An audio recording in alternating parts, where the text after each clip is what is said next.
Local funding programs are crucial because only people on the spot understand what the needs are, who's effective.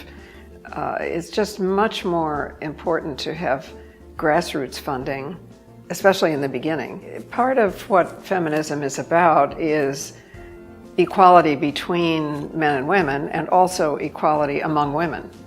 So it's very important that those with more resources help those with fewer resources, not only for every practical kind of reason, but also because it builds the solidarity of a larger movement. Very many women have two jobs, one inside the home and one out. That's made much worse because we live in the only developed country in the world without a national system of childcare. So childcare costs a fortune, so single mothers are almost always the poorest group, as they are here in North Carolina. So that's one huge area that at least now we understand that men can and should be parents as in the same way that women are, and some men are, so it is changing, but there's still a long way to go. And the second huge area is violence against women. If you added up everybody who was killed in 9/11, all the Americans killed in Iraq and in Afghanistan, more women in the United States have been murdered by their husbands and boyfriends in the same period of time since 9/11 than collectively were killed in all those events.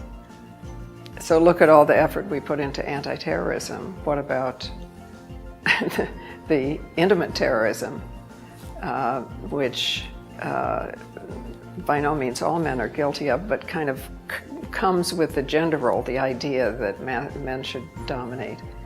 And then some men get hooked on that like a drug.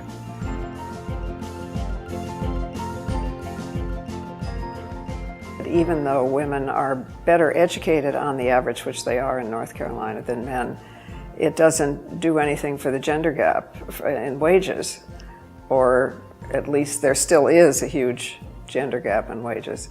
And the gap seems to get bigger as you go up, which actually is true nationally as well.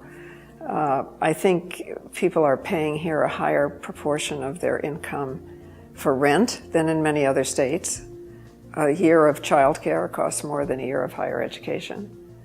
So North Carolina is not separate from the rest of the country, but there are some things that are incrementally more problems here.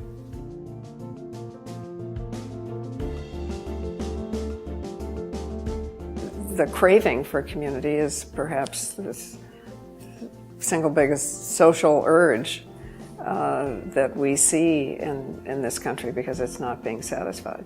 So, it's a profound, enlightened self-interest just to help each other.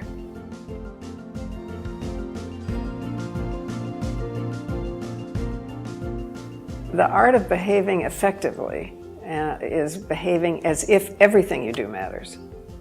So you instill everything you do with the values you want in the future. The end doesn't justify the means are the ends. So we have to instill those values that we want in the future in everything we do, no matter how small or how big.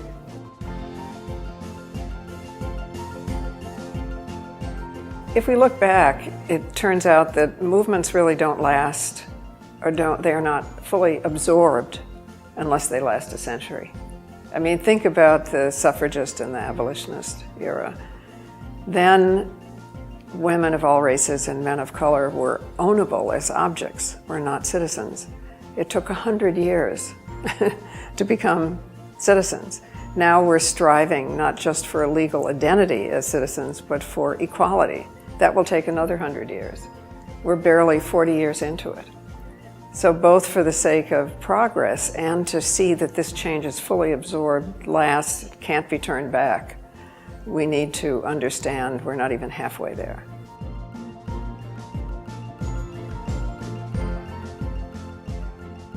The whole movement of women funding women is very important because in the past, women were supposed to if they outlive their husbands, for instance, give money to their husbands' universities or to his charities, or, you know, the whole idea of women giving to women came along with the women's movement, and now there are women's funds in every city and state.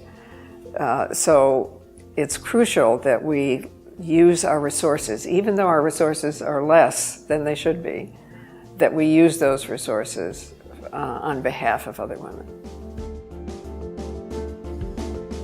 That's a question, as an interviewer, I used to ask people, and now my punishment is that I get asked that question. I guess I would just say a person with a good heart who did my best to leave the world a little more fair and gentle and kind than it was when I arrived.